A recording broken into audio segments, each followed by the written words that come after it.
Welcome to Teaching Artist Podcast, a show dedicated to discussions of teaching art to kids, making art, and how those things overlap and feed each other. I'm Rebecca Potts, your host, a visual arts teaching artist.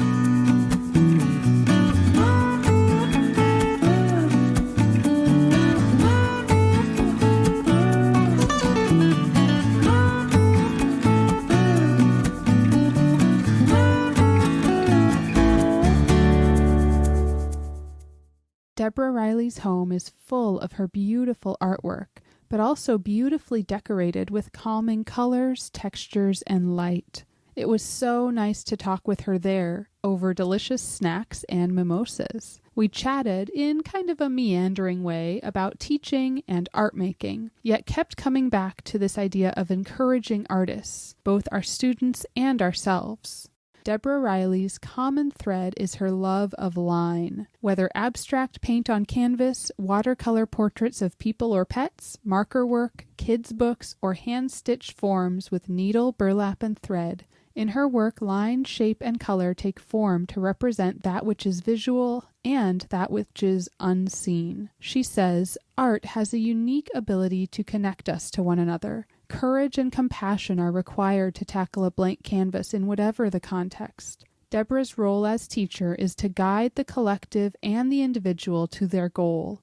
Having a sense of humor also helps, and wordplay, and rhyme. Deborah takes her Montana roots with her wherever she goes, and is continually drawn to the sunshine, warm tropical waters, and nature's beauty. She travels the country with her dogs, taking the scenic route and hiking along the way. Small art camps hosted in her home studio in Venice provide a great introduction to a variety of art practices in a fun and exploratory environment. Teaching is a give and take. She says, you've got to listen with your ears, your eyes, and your heart to guide each individual to their own expressive and creative curiosity.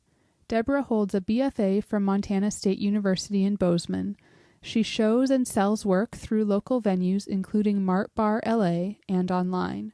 She has written and illustrated 4 children's books. The latest one is The Collected Writings of A. Morcus Dog, inspired by her beloved dog Mork. She teaches elementary art and has taught workshops and private lessons for both kids and adults. Her dogs, Mork and Cleo, make their appearance in the podcast. Keep an ear out for their protective barks, squeaky toys, and adorable little footsteps. We do also swear a little bit, so this one might not be for young ears. Welcome, Thank Deborah you so Reilly. Much. I'm happy to have you in my space. Yeah, I am sitting here in a light-filled kitchen.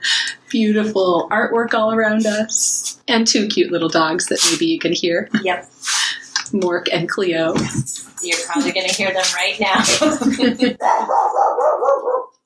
Thanks, Mork.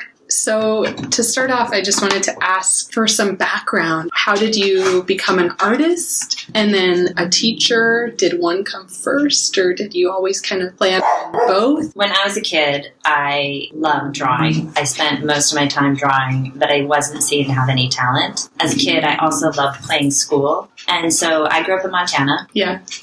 Family of 6 kids. And 3 boys, 3 girls. I'd be Jan Brady in the mix. And I was the oldest of the youngest 3. And so I saw my 3 older siblings going to school. And I was always jealous of them. I couldn't wait to go to school. Yeah. So teaching, I feel like who I am as an adult is a lot of who I was as a child. And I tell my kids that when I'm teaching, that what you do as a child can inform what you do as an adult. I played school and I drew all the time. Yeah. So in a meandering way, because as a kid, I couldn't draw realistically. I was more of an abstract thinker and painter, but that was considered in that day and age to not be legitimate. Right. So it was childish. You weren't an artist. Labels were very clear and defined. So that's so tough. Yeah. Yeah. Heart was broken. But as an adult, I traveled a lot. And when I moved to San Francisco, that was in the early 90s, I didn't have an outlet for insomnia. And so my friends were like, you can't go walking at night. I had places and things I could do to alleviate insomnia. And it had to be leaving or getting out of the house or something. Yeah. And so I went through a 2-week bend where I didn't sleep at one night. Wow. And it was, ever since I can remember, I've always seen pictures in my head. And I just kind of, like, when I'd walk down the street, the cracks in the pavement would just come up at me, like, with full color. I would see paintings. Yeah. And I was like, okay, that's just my own private torture. So I was kind of walking in this space where it's like, I didn't believe that those were legitimate. And then I had to unravel, you know, that old-fashioned way of thinking that there's a way to be an artist. Yeah. Yeah. During that 2-week bend in San Francisco where I didn't sleep, this was before I knew about panic attacks, but they were legitimate panic attacks. Yeah. Like, my heart would race, I couldn't close my eyes, physically couldn't close my eyes. So I picked up some Crayola watercolors and I started painting like a 12-year-old. Yeah. Just with, like, kid materials. stripes. The basics. Like, just... Yeah. And I started sleeping again. You know, not incredibly, because I've never been a great sleeper. And then through drawing on the right side of your brain and the book, The Little Prince, I grew up in a family that was more TV-oriented than literature-oriented. Yeah. It wasn't really a fit for me. So Little Prince came to me in my adult life. Yeah. Early 20s. I remember the moment when I thought, okay, those paintings that I see, I already painted them. I just have a way to figure out to get my hand to do what my head's already done. Yeah. So that is kind of the way a teacher thinks as well. So I feel like teaching is as a part of my fibers as is being an artist. Yeah. They're very intertwined. And do you feel like now you're teaching, like they still are kind of intertwined, and as 100%. You're teaching, it's informing what you're making and 100%. Vice versa? It's lovely, and it's also depleting. You know, like, I don't think people who teach, I was just looking at the work that we do, and people who don't teach just can't imagine, especially who are not. I think there's also a talent of being an artist and a teaching artist. I think you and I fall in both categories where we are equally talented in both. I'm going to say it. I would want me as an art teacher, but it is a really depleting, soul inspiring. Yeah. And it's also like, I don't think people really know how tapped in you are intellectually, physically, and spiritually. And intellectually, even if you're working with 3-year-olds, right, it does take your intellect. Yeah. And it takes this, I mean, I think we're superheroes to be able to do it. I'm coming off a great Friday. I had an amazing day with my 3rd graders.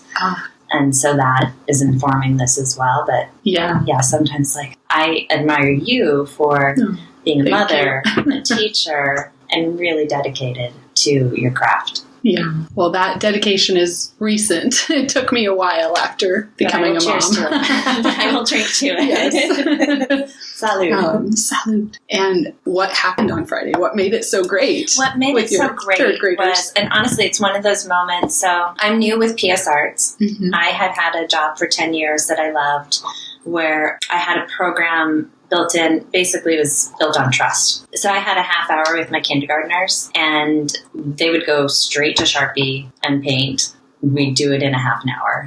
And it was because I built up a trust with them. Yeah. For me to be able to guide them, and for me to, it's important for me, I'm kind of segueing, but I want all those kids who were like me as a kid to not, to feel seen. Yeah. Feel like artists. Yeah. I believe, just because I know my personal history, that there's no one way to be an artist. So that's what informs me as a teacher. It was 3rd grade. Walking into the school year, they were a challenging grade level. Yeah. And we did Cartoonlandia. And that was great too, because I was able to sub for Davida, and I saw her take on it. So that got me thinking. And she was doing sort of like collage. 2-dimensional. Yeah. And that's where I was like, oh, I can do this 2-dimensionally. Like, that felt really cool. And then I also subbed for June Edmonds, and I loved her take, where it was partially 3-dimensional on cardboard. And partially collage. I just got to sub for her as well and saw that. So, it was her take on windows, and like, so, and then I saw what you'd posted about your collages. I'm doing some collage and some 3D with different grade levels. Yeah. Same. So I just got 3rd grade. We're going to do finishing touches, but I knew that I wanted to incorporate fabric, because I work with fabric as well. Yeah. But we got we'll this talk donation. More about that. Yes. We got this donation at my school of fabric, and I wanted it to be something like that. And so I honestly didn't figure it out how I was going to execute it until like the morning of. Yeah. Because I was going through panic attacks and second guessing myself and like, what about this? But what made it great was I had prepped the material. Like I saw like these 3 kinds, and I'm very good about controlled chaos. Yeah. So instead of pulling out, here's fabric, cut what you want. It's like, here's squares, do what you want with them, but these are the colors you're going to work with right now, and where it's controlled, but they get a lot of freedom. Yeah. I was also able to incorporate my love of painting and primary colors. Yes. And so they painted a background, a landscape, so we got to talk about the horizon line, and I wanted to see some purple, some green, and some orange. They got to make all the decisions as how it went. So with the secondaries. Yeah. So they had these beautiful backgrounds, and then we collaged the fabric, and they just nailed it. They're awesome. like ridiculously amazing. I want to see these. I posted You're gonna it have on to, Facebook. I have to look. Okay. I even posted my teacher sample. There's like amazing. So from you, June, and David, I was able to like collage something together that felt really unique to me, and now I'm excited to teach this lesson. Like it's going to be a staple. Yeah. And I'll be doing different approaches for 4th, 5th, and 1st and 2nd. Right. But now I feel like, oh, okay. Yeah. But it was, just the work was great, and the kids were into it. And they got so much out of it. Like, every step of the way, they were just like, it feels really good. Yeah. Where they can feel successful. That's always huge. Where they have a lot of like ownership and choice, but then they also feel really successful with it. And it's like that control. Yeah, it felt just really amazing. I feel like I sometimes struggle with that balance, like I'm now shifting to like extreme choice.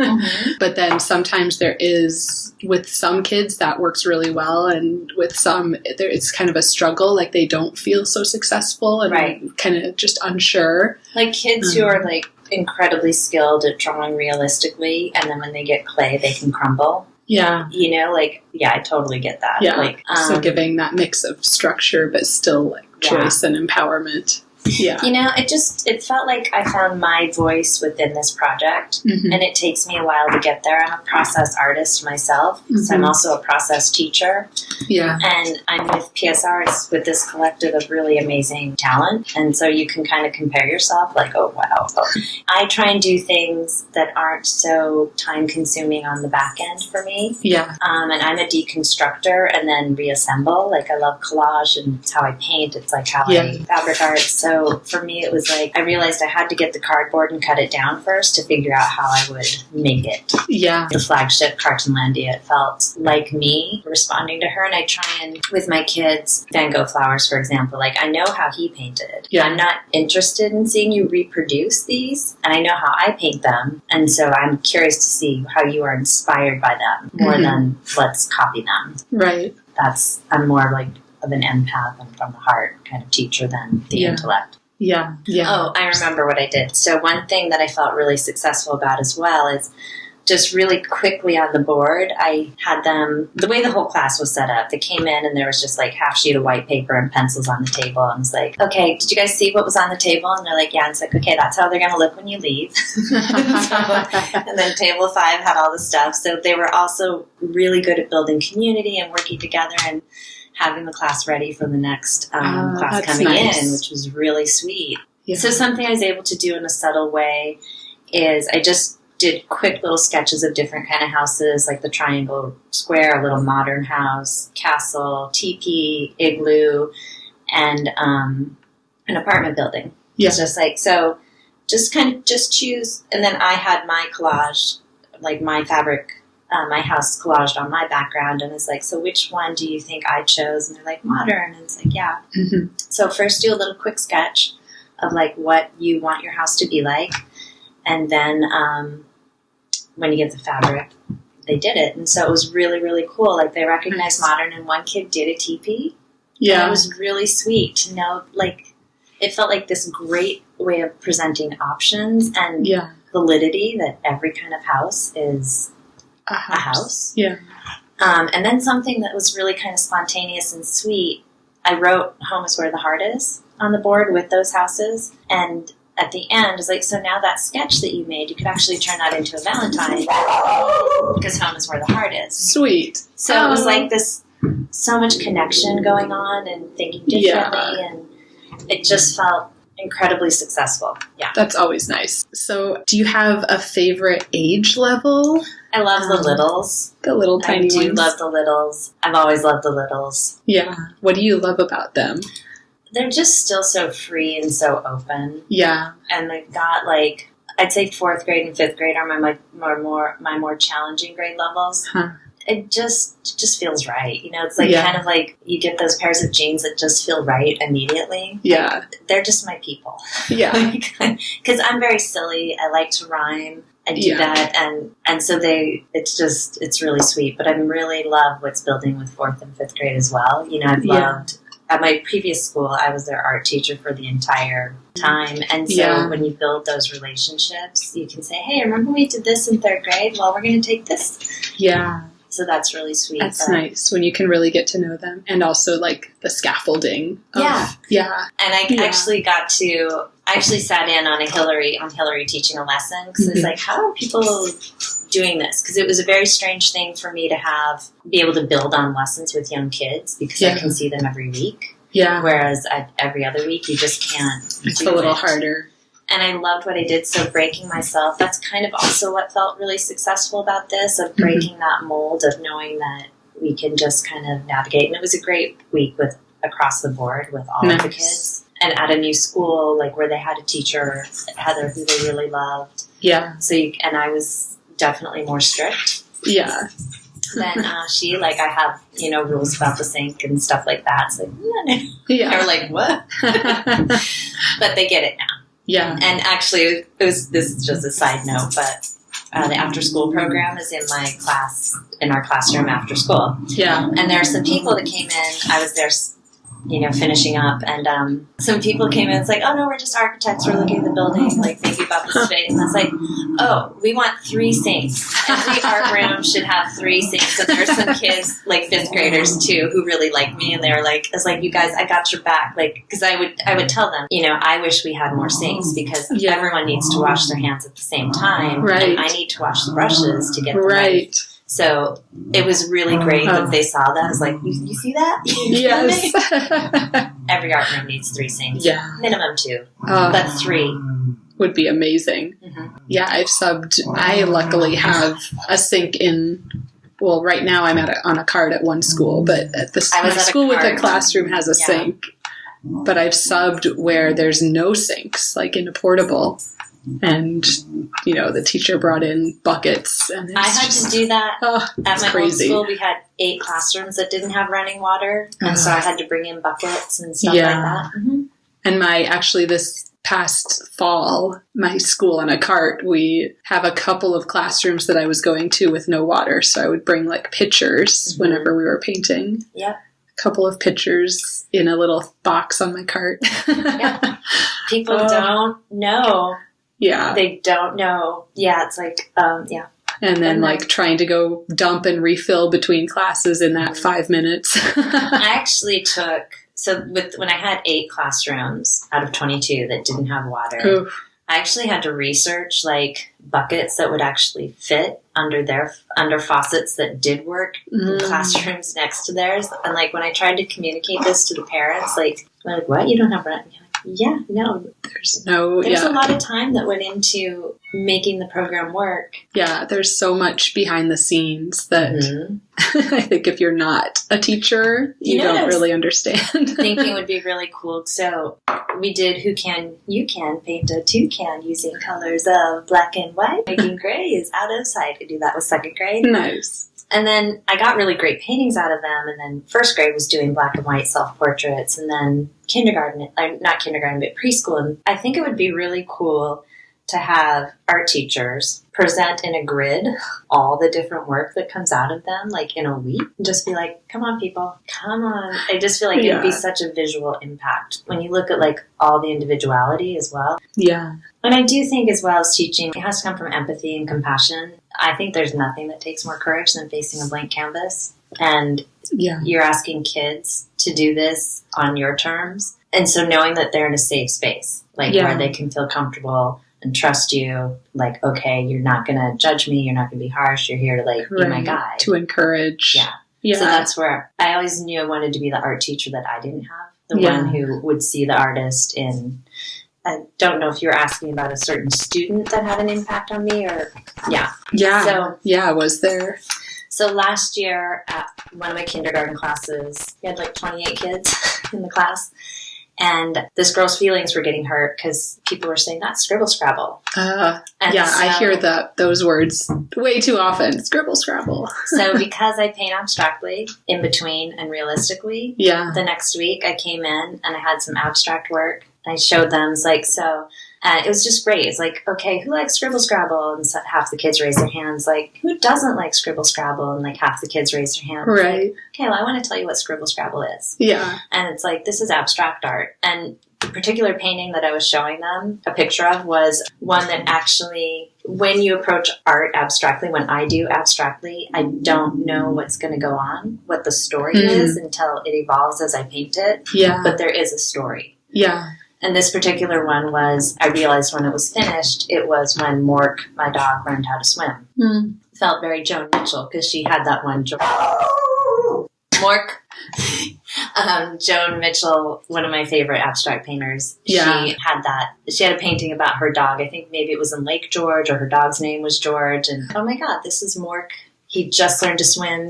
He grew up by the ocean, but when he got to a lake, he actually swam out. So it was very exciting. And I was able to tell them the story that went with the painting and then showed them some of the portraits that I did and then some of the in-between work. You know, it's like, this is not what the landscape really looked like, but we know it's a landscape. Right. And it was really cool. And so the lesson was to go back and scribble scrabble. Yeah. And there was a girl who was very into realism. And she found a way to, like, just make lines. She kind of made a mandala. Yeah. 5. And she figured out how to work, and she didn't want to do it. But she did it. And it was so cool. So, and then the girl whose feelings were getting hurt, because I validated her, she went back and she drew something realistically. It was, like, the most amazing thing in the world. Yeah. Yeah. It was really, really, really cool. You're like, you are an artist. It's okay to draw like that. And so for all of those kids to know that I see them as an artist. Yeah. And that, there's so many that have changed me, and some, like, working with them for 5 years, and then it's like the 5th year they get it. And it's like, something goes off, and it's like, it's just this constant, let's try. And, you know, we flounder too. Sometimes I'm like, I don't know if I'm doing the right thing. Right. It's like, okay, I did the right thing. Yeah. And so when you get those moments when you know you did and you got through. Yeah. That's huge. It was awesome. Yeah. Super, super awesome. And it is hard too, because I mean, at least for me, I'm sort of evolving all the time with teaching, like trying to adjust and change and, you know, become more and more the teacher that I want to be and that I like would have wanted. Right. But then it means I'm constantly adjusting on the fly. And I, you know, spend a lot of time writing and planning curriculum, but then I'll like realize, wait, that plan isn't quite working well for this group. I need to adjust. Yeah. I was introducing Ansel Adams, and I like to translate. I like to call it translation. Yeah. So he photographed in black and white. So we do a collage in Technicolor, like really bright fluorescent colors, like translate it. And I was stoked about it, but it was the day after Kobe Bryant had died. I was 5th graders, and I didn't know what was going on. They were just not there. And then I realized that they were so affected by that. Yeah, so the next week, because I kind of will always progress the sample with them. I try to. So that weekend, I brought yellow and purple paper and black paper so they could do a silhouette. And I added a yellow and purple palm tree. And so I was able to be like on top of what I'd already started. It's like, so why do we think I chose the colors yellow and purple? And what could that be significant of? And just, you know, like, so you can work. So as like, you know, so art isn't just about line, shape, color, form, blah, blah, blah. It can be a way to process your feelings. Yeah. And it was really, really cool. And so some of the kids chose to like collage jerseys onto it. And, you know, the artwork for some, it wasn't amazing, but I had to just let back and you have to make shitty art. Kids have to make shitty art. I get intimidated when I see like incredible art come from other teachers. And it's like, Yeah, but not everything is. I mean, Exactly. I definitely pick and choose. And then occasionally we'll be like, look at I had a comparison in kindergarten, especially. I find just such a range. Yes. Where there's 100%. like a few kids that are just producing amazing things. Yeah. And that's what I want to share. But then I'm like, but look at like the rest that are, I like to definitely also still amazing. And it's, it's important for artists to share their shitty work. Yeah. And then it's important for parents to respect the journey more than the product. It's more about the process. There's a bit of advice I got there was like a visiting artist when I was in college who came in, and I just remember this one thing they told us that was basically maybe a quarter of your artwork is ever going to be in galleries or in, if you go that route. Maybe, if you're lucky, a quarter of what you produce would be worth being seen and sold in that sort of venue. And then, half of it is just, you're going to paint over it or throw it in the trash. Like you just have to be prolific.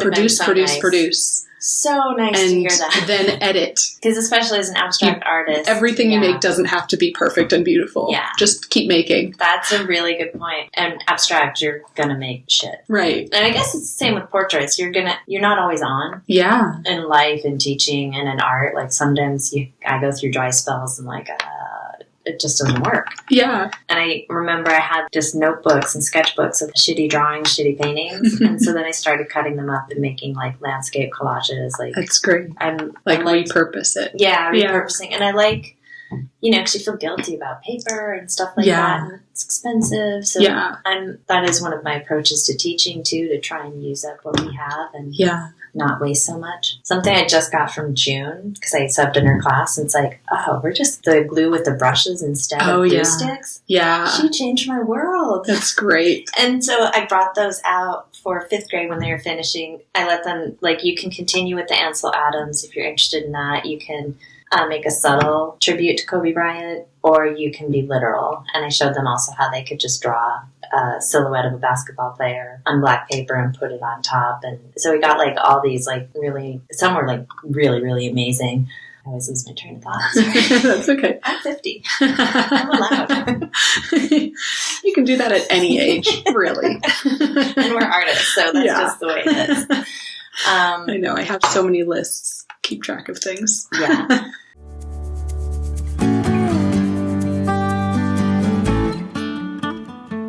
But that's really cool to have that validated in your college experience. Yeah. That you're going to make shitty shit. Right.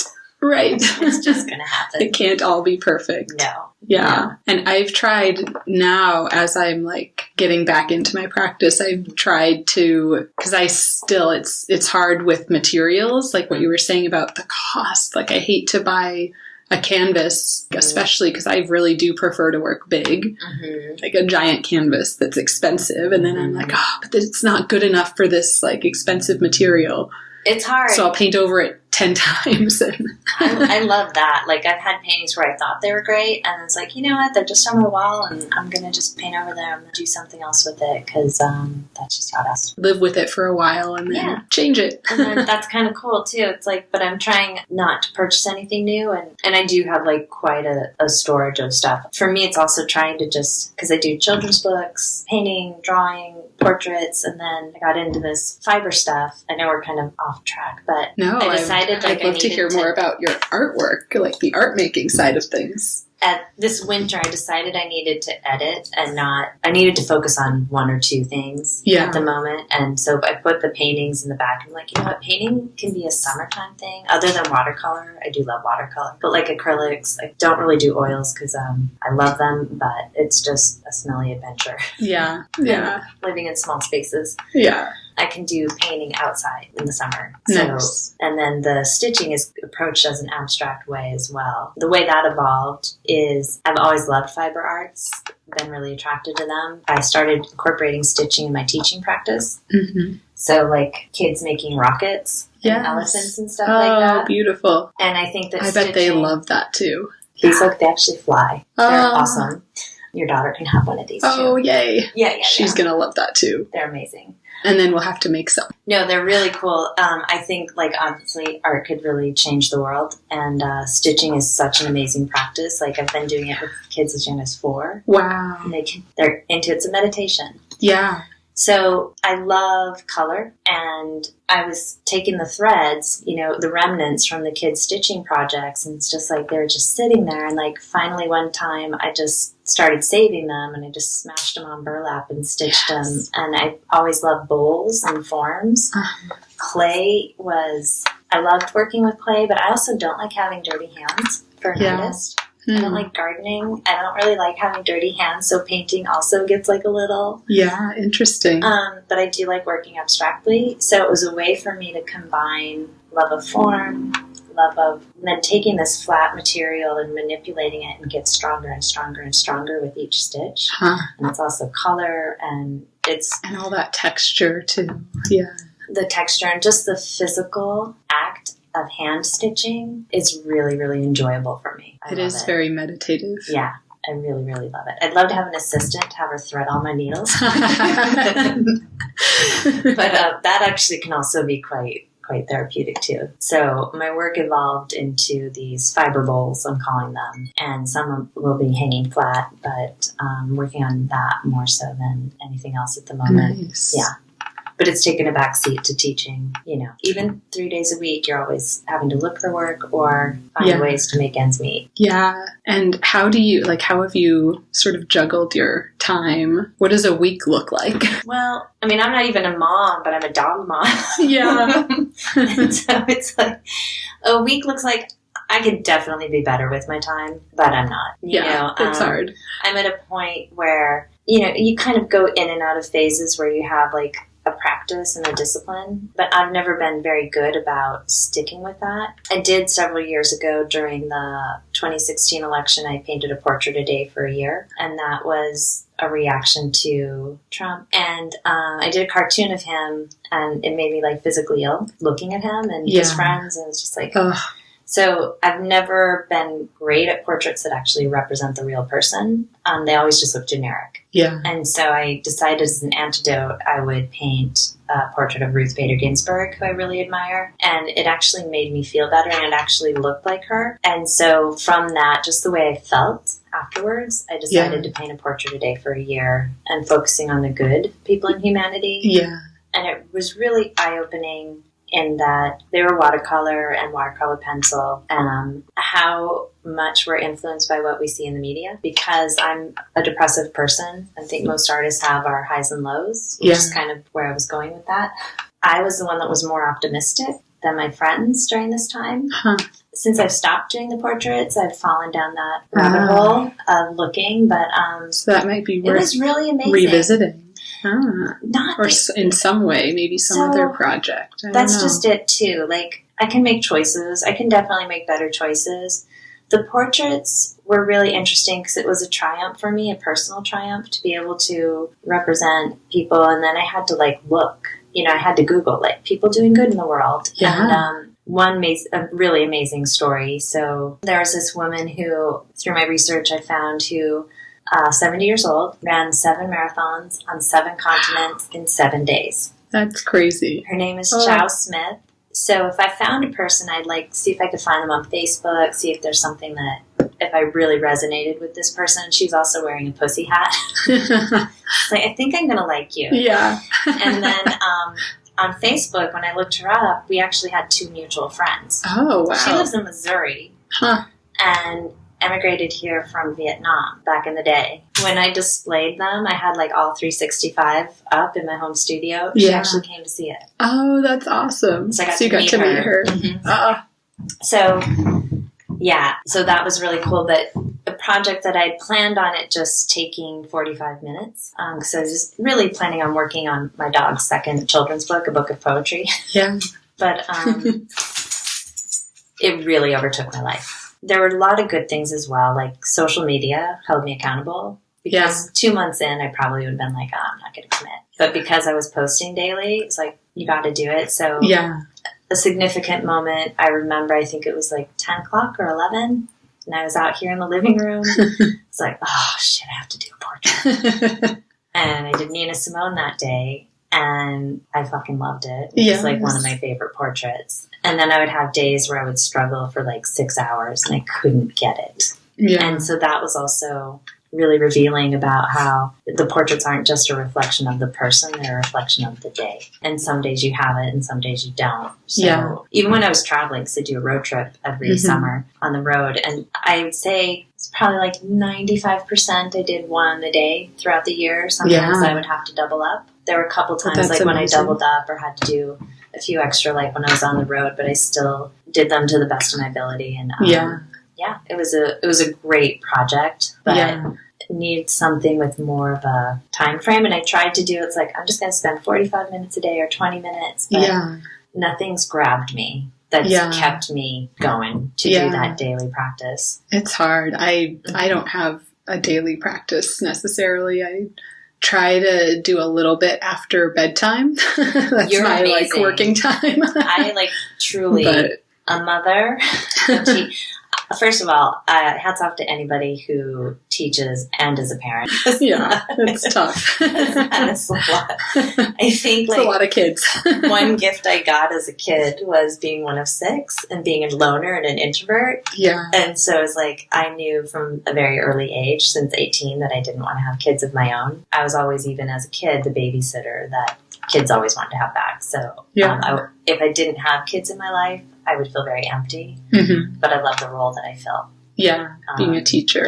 Yeah. Other than that, so that you even can have a practice, I think is amazing. Well, thank you. No, it's just legit. Yeah, thank you for saying thank you. Yeah, because that I think is insane. I mean, there's some days, and it's. A lot of it for me is also like prioritizing projects. That's a good way. It is hard. I feel like I have a similar sort of thought process to you, where I have like so many different materials and media and like different ideas happening at the same time, and I really have to focus. The visual of the thinking about how we're the same. Yeah. You just posted how you saved the caps, like the crusty acrylic paint paint caps. It's like little bits. Oh yeah, that's awesome. Like that is my cup of tea. Yeah, like those little bits that I can't wait to see. And I just have like a messy pile of them on my desk. I can't wait to see what you do with them. They will be amazing. But I think my husband is horrified by my side of the room, our shared sort of studio space. That's okay. We all have to work in our own way. Yeah. Prioritizing. Like, I'm unfortunately not the kind of person that plans and just knows how it's going to go. Like, I worried and I fretted about this Fabriclandia for months and especially weeks. And as I knew it was coming up, I was like, I don't know exactly how this is going to work. Right. I wish I had. So I had a lot of time go to that without a lot of result until the very end. Do you know what I mean? Yeah. So my process is just not that's why the portraits were great, because it really had me dedicated, but I didn't give myself, okay, you're going to sit up. I was looking for a form of meditation. I used to meditate. Yeah. And then I wanted it to be something that would incorporate art and meditation. And the portraits did that for me. Yeah. Sometimes it's just a matter of like cleaning up my space because it's tidy now, but basically not always. Every surface that I have has art or teaching happenings. Like I just put up like the snipping of cardboard, like that I'm like looking at, like, okay, how can I use that? And that was on this table. Just now somewhere else. Yeah. Yeah, you become a bit of a like pack rat as an artist. At least I know I do. I'm trying like collecting all the little bits that you don't want to get rid of. Yeah, I'm trying to. That's when I'm really enjoying stitching for that. Because it's also very portable. It's dry. You can travel with them. I'll just need to have my glasses. And it's just a very satisfying little practice. That's great. Yeah, I know it is interesting, and I feel like really valuable to have that sort of sensation for yourself as a teacher to say, you know, I don't like to have my hands all messy, and I understand that like some of you might not like that. Yeah. It's like, oh, I get it. I totally get it. Yeah. I think it's important that they feel seen. And something that I felt really good about the Ansel Adams Kobe Bryant mashup was that they felt seen. So I told them exactly, I was very honest. So I realized we were processing emotions. And so these were the options. I went and I got yellow, purple paper so that they knew that I cared. Yeah. And I think it was really sweet. Like, it changed the dynamic of how they dealt with the project. Mm-hmm. It was really cool. It's just like, something's been established there. Yeah. You're responding to them and how they're feeling. It's like, it's important. Yeah. To process. Yeah. We all have, like, whether you grew up with great parents or not great parents, there's always hopefully somebody that made a little bit of an impact that saw you. Yeah.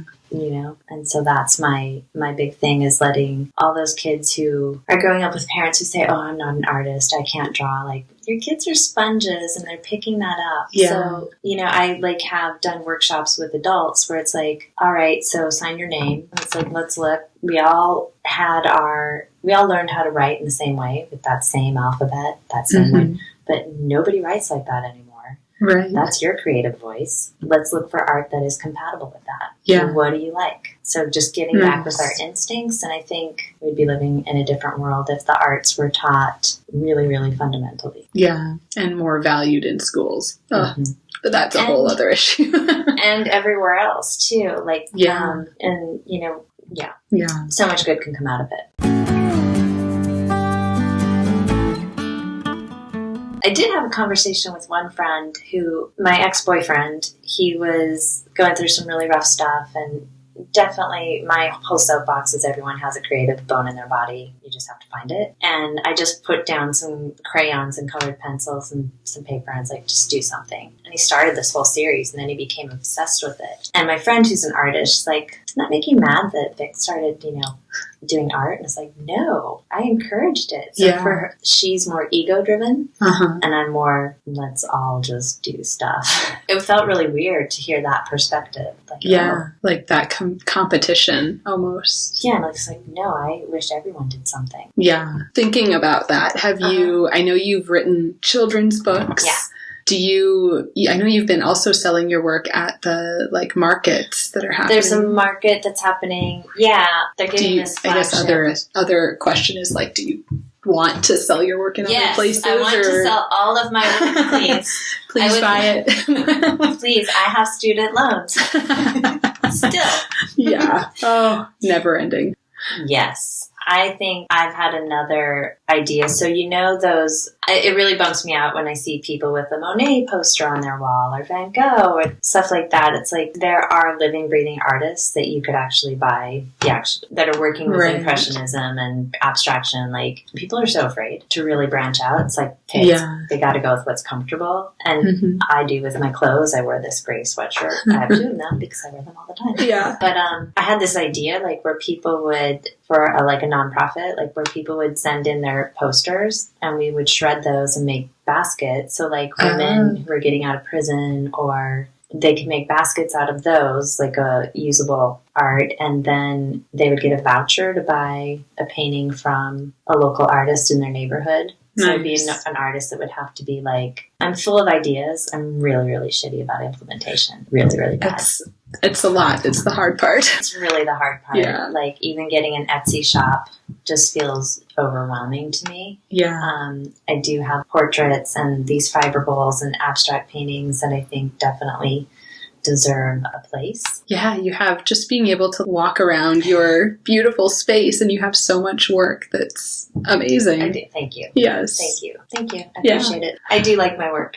Yes. And I think that it's important for artists and people to say, that, because I don't feel it actually is me. Do you know what I mean? It's more of a, when it's really good, you're kind of not there. There's something else channeling through you, Flowing. Yeah. When it's really, really good, it doesn't feel like it's, for me anyways, it's not from the ego, it's from another place.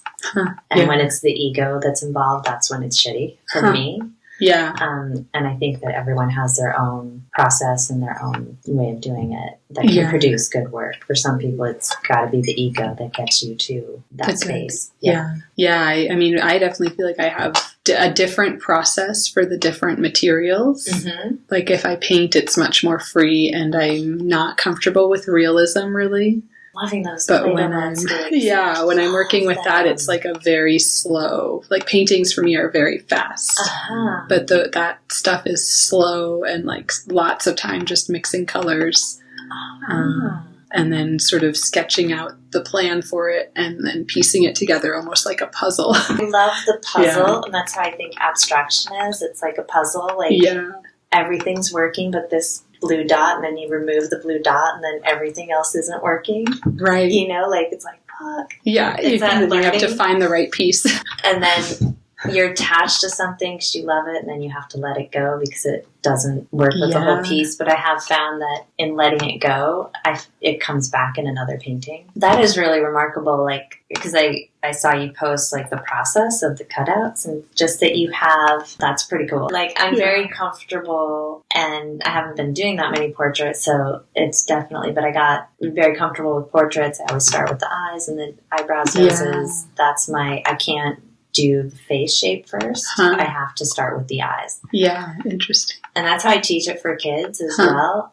Because I realized when I first started teaching, they would draw this small head and then struggle it'd be to fit it on all the top and then wide on the bottom. So I have them like jot out, like touch their face and stuff. And, and when we start from the inside and then go outside, they get something. I'm impressed with what they can do. Wow. That has its plan. The abstract bowls, like that's been really fun. Just like, just stitching. And then you have to get to that point where it's like, all right, it's got to come to the end. So what's that color that you need?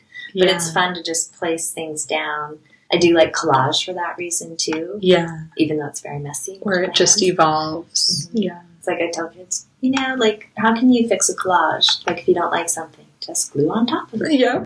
Put some more stuff on there. Add more. You're going to get something better. But that's really cool for me that you've got a color in mind, that you have to get to the right color and spending that time mixing it. Like, I'm really not patient enough for that when it comes to painting. Yeah, I mean, with painting, I do that too. I like mix my colors ahead of time. Wow, so you know the colors first. Yeah. That's amazing. Yeah. I might have ideas. I mean, sometimes I kind of like mix them on the canvas, but I'm kind of just like, what? Yeah, that's really cool. I like that. Yeah. I don't know. I think that would give me a little bit of a panic attack. I need to know the colors first. Yeah. Like, oh, wow. I'm like, I'm actually starting to get a little. Oh. No, it's okay. It's like, wow, how would I do that? Like, I have to get the right color. Oh my gosh, that's not the right color. That's pretty amazing. I mean, I feel like with painting, it's more intuitive. It's more just like, almost like playing with the paint on the palette first. And then like, it's not, there's no perfect thing in my head ahead of time. It's just like, as I'm mixing, I'm like, that's good. And these two go well together. And now let's like put them on there and like see what happens if they touch and like what happens when they blend a little. That's really cool to hear the internal process of different artists. Yeah. Because mine is more like, I'll, mix in bowls and stuff like that and be like, okay, I need green there. It's like, okay, that's not the right green, but I'm going to put it down there anyways. And then like I'll add some more. Yeah. I do so then you just will go back on top. Yeah. I do a lot of the mixing on the canvas. Yeah. I like actually painting on board better. Yeah. I don't like the give of canvas. Board is just really sweet. That was kind of a happy accident, finding boards and painting on them. It's like, oh, this is nice. Yeah, I actually paint a lot on paper now. Partially out of trying to make myself less precious about it. Yeah. Like, it's cheaper. But then I'll mount them on board. That's cool. Yeah. But I like how the you can use more water and, like, things can soak and move around on paper. Yeah. I like watercolor a lot. And mixed media. They're landscapes that I have in the back hanging up in my closet, my studio closet, and those kind of evolved. I was commissioned to do some art for a studio, and the designer gave me this paper. He's like, to start, here, you want this paper? I was like, okay. And I will always kind of like mix on a paper and then like have other paper and draw, and then like the marks that are accidental left on the paper I wasn't intending to draw on. Those are always really exciting to me. And so I ended up evolving those into these landscapes. So it was really cool. So it's kind of like when you realize there's a common thread to all your work that you personally do, like the bowls, the portraits, the children's books, they're all line driven for me. I don't see value as much and shade. Like a friend of mine pointed that out who was in the portrait project. She, so drawing old people is really exciting because like all those lines. So many lines. I have places I can land on if I have those lines. If there's just too much, so don't do Botox. If there's just too much, like kids are hard, like when there's not those lines. Yeah. And needle and thread is lines. Yeah. And it's good to recognize that too. It was really cool that because she sees in shade, and I was like, oh, I hadn't even thought about that. But so when I would be looking at a portrait of someone, like a person online, their picture, and if it wasn't clear, if I didn't have clear lines, if it was very fuzzy, it was really hard for me to get. Really, really hard. Yeah. Yeah. It is so interesting to hear, all the variations and then to think, this exists with our students. That exactly. And they're all going some of us are obsessed with color and some of us are like seeing all the lines. And there's one of my third graders I'm getting to know, and he doesn't feel confident. And he was one, though, made a great painting, and then he got he made a painting, and then he got really frustrated and kind of scribbled over it and says okay. And so with Fabriclandia, I had these squares, but he had to do it in lines. So he had to cut rectangles and strip it. It had to be how his sketch was. So I feel like he's given me a clue as to how I can help guide him. And so that felt kind of good. His approach to the project, how he had to approach it is where we start. Yeah. It's I kind of have always felt like I learned from yoga, even though I don't really do yoga anymore. A yoga teacher would never send you away oh, you can't touch your toes. Well, come back to me when you can. So an art teacher, you're not an artist because you can't draw a straight line or whatever. Right. We just take it from where you are, and then we go from there. So that's who I am as an art teacher, as someone that wants to inspire the kids. And I've had to correct teachers in the past, classroom teachers. My first kindergarten class at my previous school, the first class I taught at a school, this kindergartner, 5 years old, she raised her hand and asked if she could draw two suns in her sky. And I was like, you can draw. And the teacher was behind me. She's like, well, are there two suns in the sky? And I'm like, no. This is art. If you want to draw 8 million suns in the sky, that's what I want to see. I already know that there's one sun in the sky. I want to see how do you feel? Yeah. And so the teacher got it. She's like, oh, okay. And so I feel like that's kind of also important because teachers have a big plate, big plate. I'm just looking okay, I change grade levels and materials and ideas, but they're changing subjects. Right. It's from history to math to it's a lot. Whoa. Yeah. And with 30 different minds. Yeah. It's not simple.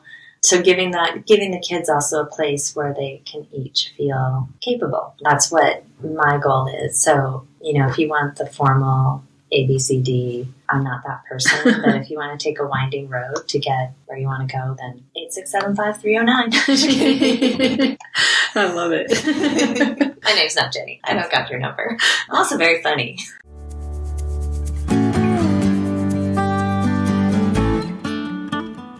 I love that at least the most recent children's book is from your dog's perspective. Yeah. Which is just, it's so cute and such a great idea. I love wordplay. I always have. So I grew up with Starsky and Hutch as a television show, and I switched them to Starchy and Husk. So it was a potato and a corn cob fighting crime and rhyme.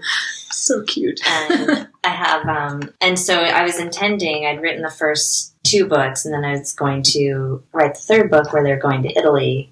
They're going to please pass the gnocchi and please pass the polenta. But then I got my dog Mork. So I grew up with dogs. I always loved them. I hadn't had one in my adult life. So I would walk my friends' dogs, and I like dogs more than people. So my ex-boyfriend and I, we decided to adopt, and we got Mork, and I just fell in love with him, and he had eyebrows. And one day a couple times actually, he just would stick a pen in his mouth and he'd just look at me. It's like, okay, you've got a story to tell. So I just told his story through his eyes. And it's not really a story. It's really meant to be like a dog's perspective. Like, they don't have a narrative. Yeah. You know, the narrative is, for me, fill in the blanks. It's just a sweet little, you know, love poem to him. Oh. You know, it was like he brought so much joy into my life. And now my second dog, Cleo, as well. It was just that. His eyes are just, and he has very human eyes. Like, they're not, like, Cleo's a dog. She's just a dog. But Mork has such a human quality. Like, I always say, if he were a human, he'd be wearing cardigans, have a pipe, and brandy. Brandy and a snifter would be his drink. He's like an old college professor. He is always, he's an old soul for sure. So we just, so that's how that came about. And that's where I'm trying to find the balance between teaching and all the different artistic endeavors and then your own health is just, you know, exercise. I have to take these guys hiking, walking every day. That's why I don't have a yoga practice anymore. It's just like, that's a lot of time commitment. Yeah. So of the dogs. Would you have any tips for either, I guess I see two different groups, artists who really want to get into teaching, or the flip side of that is like teachers who want to be artists, who are like struggling to make time for their art practice? Yeah. Two different questions, really. I would say teaching in general, don't get into it unless you really, really feel, unless it's in your fibers. It's not worth it, and it's not worth it for the kids. There's something else for you. Teaching, I think, I've worked in teachers' classrooms who I thought were amazing, and I've worked in teachers' classrooms who I thought weren't really there for the right reasons. I also think the profession is really hard and incredibly underpaid and marginalized. Yeah. But not even that. And I don't think it's fair to say, well, you get to be with kids all day. We deserve more. We deserve a shit ton more. And I would swear because I am a teacher, but you know, like, I work with kids, but we're also full human beings. So I would say really, really, really think hard whether you want to get into teaching. I'm not credentialed as a teacher, but I am so passionate about it. I really, really care. You have to really, really care. Yeah. I think teaching is more about having a passion and a talent. I think teaching is a talent. I don't think every artist can teach, and I don't think every teacher can teach either, to be perfectly honest. I think that it's as much a talent as, you know, like Frida Kahlo. It has to be in your fibers. Otherwise, find something else, because there is something else that will speak to you. Hopefully we can elevate where people are paid proportionally for like what they contribute, you know, just even a standard, decent quality of life. So for artists... Yeah, it's not... you don't go into it for the money. No, and I think that we should be able to go into it for the money. And I think that society should really see and value what we do. And I just really... a part of me thinks that some people are really phenomenal teachers, so it should only teach for 5 years. So I'm not really into the credentialing of teaching. I don't think that actually produces great teachers.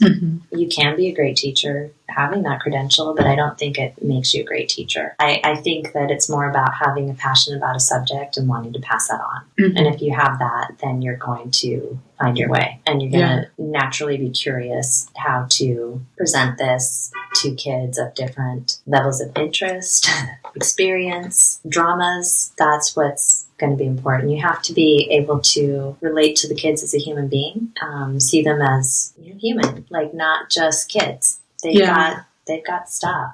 Yeah. And for artists, I guess I'm asking for advice. Like, how do you make time? It's hard to be an artist because we do have a very, at least I know I do, like we have to have a lot of alone time. And I am an introvert, like, and I've got to just be better with my alone time. I know that I definitely can be. Sometimes you just give up. So I guess I'm looking more for, I think it would be nice to have a community of artists. Like, I love what you were doing, and I couldn't make it to your Sundays, but I think that just like little communities where you can support one another and be like, hey, like you can give yourself, like kind of like book clubs. Right. You know, like art clubs. Here, we're going to read this book. We're going to talk about it. There it is. Yeah. You can just be like, hey, I'm going to write one page today or draw one picture today. Yeah.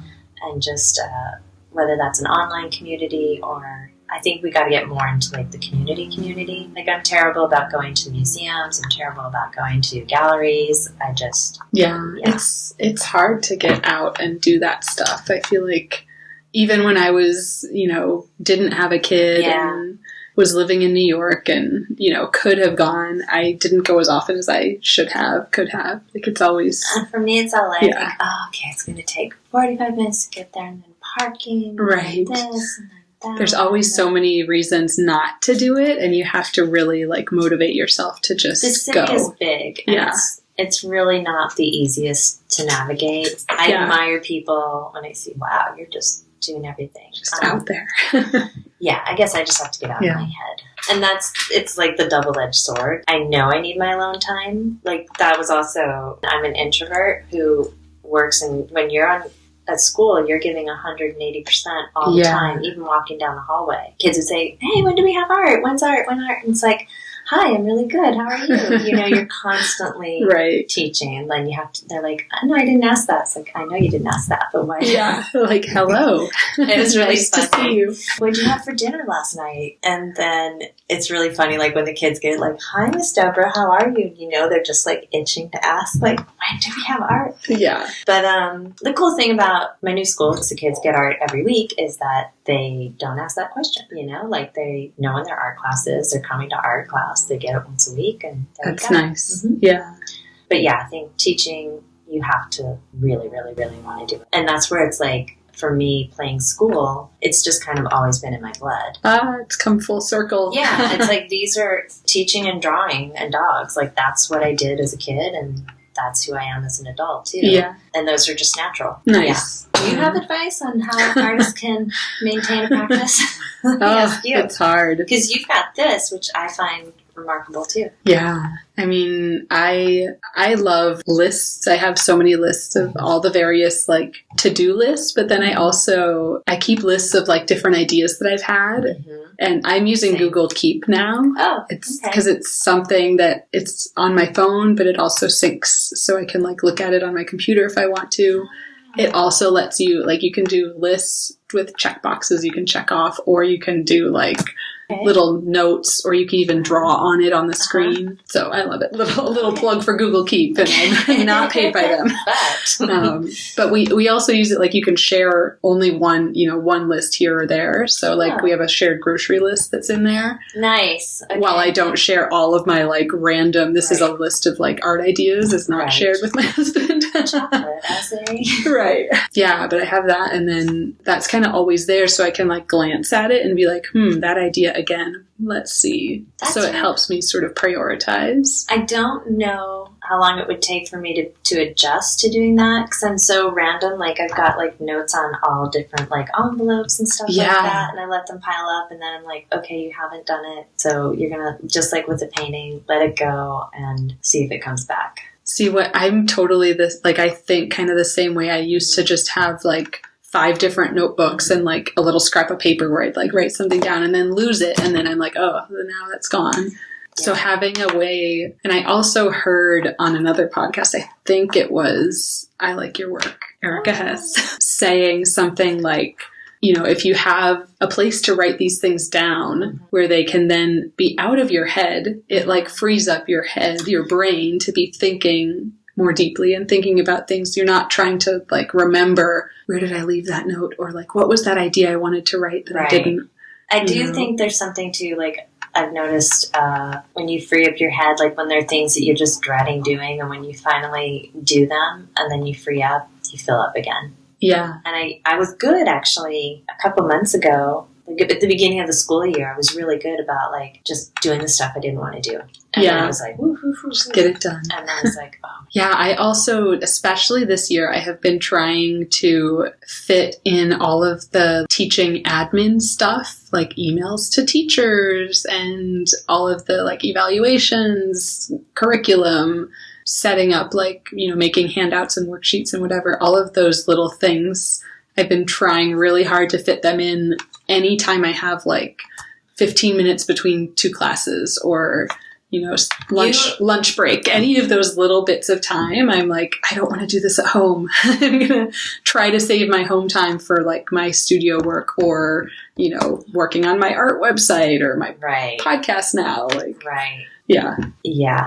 And then also letting go a little bit. I used to be really almost too organized with teaching, and, like, wanting I would sort all the student work. I would even mat some of their work. And like I would bring student artwork home and be sorting it and matting it and making it all beautiful and then take it back and like put it in their folders for them. If you could see the look on my face, people. Like, yeah, so much time that was like just, spent on that stuff where I'm not making my own art. I would love to tape down the borders of kids' paintings, but it's like there's no way. There's no time. No way. Yeah. But it can be one of those things that like I'll do for my art camps and stuff, but it's one of those things that like when you take the tape off, it just looks so polished. Yeah. And they get to see that too and experience it. Yeah. I had a teacher at my old school who I figured out. So I was doing like 9x12 paper or whatever.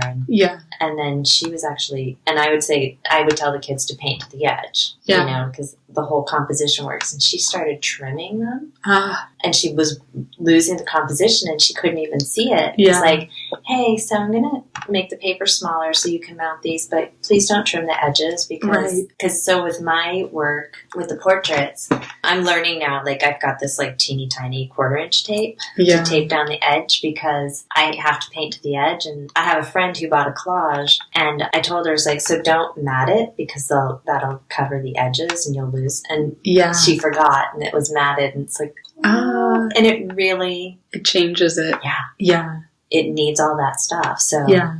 And with the portraits, like I just had to paint to the edge. And so it's like they just have to be in a free-floating frame or otherwise you will lose. Yeah, you lose it. That little bit. Mm-hmm. It's amazing how something those little things little is significant. Yeah. Yeah, it's hard to let go of some of that stuff with teaching, but it's good. Like, I feel like I've freed up some space, some time. I'm impressed that you email your teachers. Organization, I have to just get better at that. And as I get more confidence learning, like, how I can build lessons, run-on lessons, it's like, okay, so now I've got, and, next year it'll be different third graders, and so... it's not going to be the same result. Right. You have to let it go. You do something, it's like, oh, this is great, I nailed this. It's like, oh, what happened here this year? You kind of have to constantly morph. There's no rest for the teachers. Yeah. So wrapping up a few just little like get to know you things. What are you curious about right now? State of the world. Yeah. I am curious about... I don't know that I can answer curious. Yeah. What are you curious about? I might need a prompt.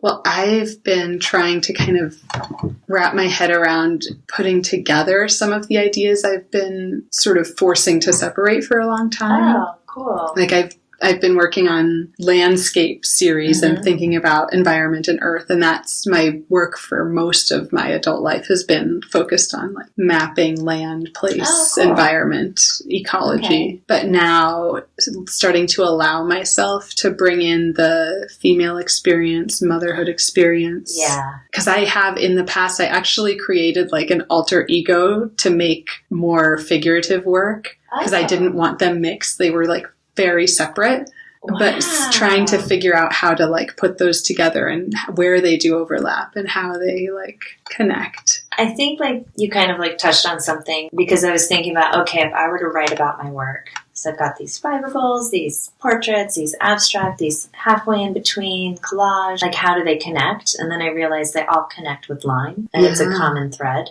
So it feels like there's always a common thread. So that was something I was curious about, like a couple months ago. And then that kind of, it freed me up to be able to pursue them more confidently, that they made sense. Right. But also I don't like that the art world tries, in fact, I don't like the term art world. Yeah. That it tries to pigeonhole, because it's about marketing. I'm always more intrigued by people that do a lot of different things than the same thing. And unless it's sincere, then I just, does it pull me in or not? But I'm curious about what's next. Yeah. I feel like I'm at this new paragraph and I'm really afraid to start it, Like I feel like there's like, I just don't know what direction to go in. So just approaching that, like what could be the next thing, like the portrait project that would get me to the table every day. It'll come. It will. We know through the process that you have dry spells and you have manic spells. I heard it phrased as a creative winter. versus like, and that there's like seasons in your creative making. And it makes sense. I don't remember who that was. I should probably look it up. I remember one of my college professors saying that Wayne Thiebaud would go into the studio and that if he didn't feel on, he would just paint the masters. But he had this practice where he did it every day. And that makes sense to me. I just need a little more willpower. Yeah. I could use a little more boundaries, you know? Yeah. Like structure. A little more structure. Deadlines. For me. Deadlines panic me, like, to no end. To no end. And even if I know I have dinner plans with a friend, I'll start freaking out about it the night before, the day before. I'm like, yeah, maybe get back into yoga, guys. Yeah. Meditation. Definitely. Oh, he's so cute. We have 2 little sleeping dogs here. Little professor. Oh. What's your go-to order at your favorite restaurant? Always fish tacos. Yes. Mm-hmm. We're in LA. Yeah. You have to have fish tacos. I love fish tacos. I do a 3rd grade lesson where we do Andy Warhol soup cans, but we create our own, like, I talk about how art is a way of getting to know one another. So you wouldn't know it by looking at me, but fish tacos are going to be my favorite food. And I wouldn't eat fish tacos in a can. It's really a great lesson because it gets them to think about art. So I'm like, I wouldn't eat fish tacos that came out of a can. I don't think it would taste good, but this is art. So here we can be a little more liberal. So, and then they just create their favorite food in a can. So you get pepperoni pizza in a can. And sushi is so much fun. Yeah. And then one kid had steak. So it's really sweet. It's like a really great way to get to know each other. But yeah, fish tacos. Nice. Always. Awesome. Is there anyone that you would want to thank or give a shout out to? You. Yeah. Thank you. I really want to thank. I feel really grateful that I got to meet June and that I got to work in her classroom. You saw the level of organization she has. It's amazing. And the way she's a powerhouse artist too. It's amazing. Powerhouse. Yeah. I just was like blown away. I learned so much even just by being in her space, and that she gives 180% to the kids too. Yeah. So I really appreciate that I got to meet and work with her. Yeah. Yeah. When I was there were a few kids, anytime there was like a little break, kids would stop in and be like, oh, Miss Edmonds isn't here. Yeah. It was really sweet. Yeah. It was clear they just love her. Mm-hmm. Yeah. And I got through to one of her kids at her school that made me so, so happy. Oh. So those things that just make you float, that would also be one of those students that really, really, really, really impacted me, and it will for a long time. Yeah. And last thing, where can our listeners connect with you online or find you? Well, I have a page, Deborah Reilly, The Portrait Project, where you can see the portraits on Facebook. I have a website, DeborahReilly.com. And my dog has a website for his book. And we do give 20% to animal shelters if you pick up his book. It's amorcusdog.com, and then I'm on Instagram. I have a teaching handle, a dog handle, and my art handle. Awesome. Yeah. So many places. I know. And I can link them. It's nutty. Yeah, I'll be setting up on the lawn, so come by art. Come by all of this beautiful work. Come by art, yeah. Thank you, Deborah. Thank you. Yeah. Thank you so much. Amazing. I had so much fun talking with Deborah. We actually met through the organization we both work for, PS Arts. I was leading an art activity booth at a fundraiser, and she arrived to help wearing almost the exact same army green hoodie as me over our matching event t-shirts and jeans. So we were dressed alike. We got to chatting and discovered that we also both grew up in Montana, which feels very rare here in LA. Our work reflected that background. We had both been drawing and painting lots of pine trees and thinking about the fires across the western US at the time. I loved getting to visit her space and talk more about art and teaching. Thank you, Deborah.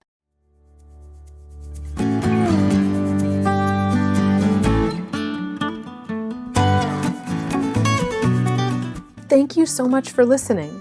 As always, you can reach me at Teaching Artist Podcast on Instagram or teachingartistpodcast@gmail.com. Who do you want to hear from? Please share your recommendations of teaching artists. And if you loved this episode, please subscribe, leave a review wherever you listen to podcasts, and follow me. It really makes a big difference. Thank you.